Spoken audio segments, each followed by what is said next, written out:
தினமும் ஒரு தேன்துளி.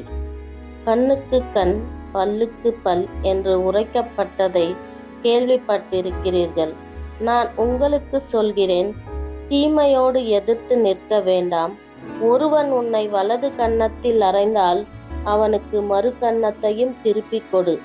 உன்னோடு வழக்காடி உன் வஸ்திரத்தை எடுத்து கொள்ள வேண்டும் என்று நினைக்கிறவனுக்கு உன் அங்கியையும் விட்டுவிடு.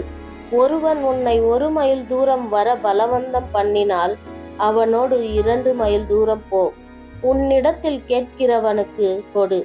உன்னிடத்தில் கடன் வாங்க விரும்புகிறவனுக்கு முகம் கோணாதே. உனக்கடுத்தவனை சிநேகித்து உன் சத்ருவை பகைப்பாயாக என்று சொல்லப்பட்டதை கேள்விப்பட்டிருக்கிறீர்கள்.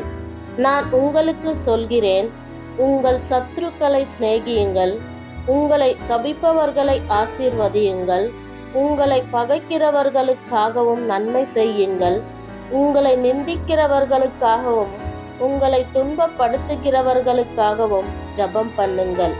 இப்படி செய்வதினால் நீங்கள் பரலோகத்தில் இருக்கிற உங்கள் பிதாவிற்கு புத்திரராயிருப்பீர்கள்.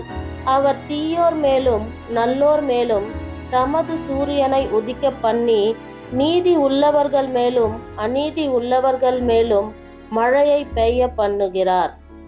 உங்களை சிநேகிக்கிறவர்களையே நீங்கள் சிநேகிப்பீர்களானால் உங்களுக்கு பலன் என்ன? ஆயக்காரரும் அப்படியே செய்கிறார்கள் அல்லவா? உங்கள் சகோதரரை மாத்திரம் வாழ்த்துவீர்களானால் நீங்கள் விசேஷித்து செய்கிறதென்ன? ஆயக்காரரும் அப்படியே செய்கிறார்கள் அல்லவா? ஆகையால் பரலோகத்தில் இருக்கிற உங்கள் பிதா பூரண சர்க்குணராய் இருக்கிறது போல நீங்களும் பூரண சர்க்குணராய் இருக்க கடவீர்கள். ஆமேன்.